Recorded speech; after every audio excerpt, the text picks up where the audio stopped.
Hay un miedo que no siempre se nota, pero que decide mucho más de tu vida de lo que imaginas.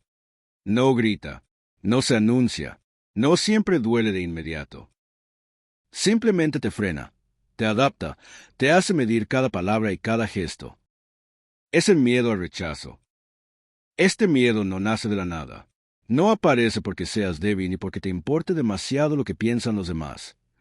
Se forma temprano, cuando aprender a pertenecer era una necesidad básica. En algún momento, tu mente entendió que ser aceptado garantizaba seguridad y que ser rechazado implicaba pérdida, vergüenza o soledad. Desde ahí, ese temor se volvió automático. El rechazo no solo se vive como un no. Para la mente, puede sentirse como una amenaza a la identidad. No es solo que no te elijan, es la sensación de que algo en ti no es suficiente. Y cuando esa idea se instala, empieza a influir en cómo hablas, cómo te muestras y cómo decides. Muchas personas con miedo al rechazo desarrollan una habilidad silenciosa: leer el ambiente constantemente. Observan gestos, tonos, silencios. Ajustan su comportamiento para encajar, agradar o no incomodar. Desde fuera parecen empáticas o tranquilas. Por dentro, están en alerta permanente. No descansan emocionalmente. El origen de este miedo suele estar en experiencias donde el afecto fue condicionado. Cuando sentiste que tenías que comportarte de cierta forma para ser querido, aceptado o reconocido.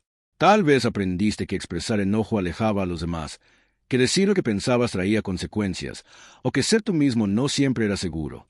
El problema no es haber aprendido eso. El problema es seguir viviendo como si esas reglas siguieran vigentes en todos los contextos. El miedo al rechazo se vuelve entonces un filtro. Antes de actuar, piensas: ¿esto gustará? ¿Esto molestará? ¿Esto hará que se alejen? Y muchas veces decides callar, ceder o desaparecer. Este miedo también explica por qué algunas personas evitan intentar cosas importantes. Declararse, postularse, mostrar su trabajo, poner límites. No es falta de capacidad, es miedo a confirmar una herida antigua. Porque el rechazo no se vive como una experiencia externa, se vive como una validación de un miedo interno. Paradójicamente, el miedo al rechazo puede llevarte a relaciones donde no eres tú, donde te adaptas tanto que te pierdes. Aceptas dinámicas que no te hacen bien, solo para no quedarte solo. Y con el tiempo, ocurre algo más doloroso. Te rechazas a ti mismo antes de que otros lo hagan. Este patrón no siempre se nota de inmediato. A veces se manifiesta como amabilidad excesiva, como dificultad para decir no, como necesidad constante de aprobación. Otras veces aparece como evitación. No te expones, no te vinculas, no te arriesgas. Te convences de que así estás bien, cuando en realidad estás protegiéndote. El miedo al rechazo también puede generar enojo silencioso, porque ceder constantemente desgasta. Son emociones que no se expresan, pero se acumulan. Y ese conflicto interno crea distancia emocional, incluso con personas cercanas. No porque no quieras, sino porque no te sientes seguro siendo completo. Superar este miedo no significa volverte indiferente.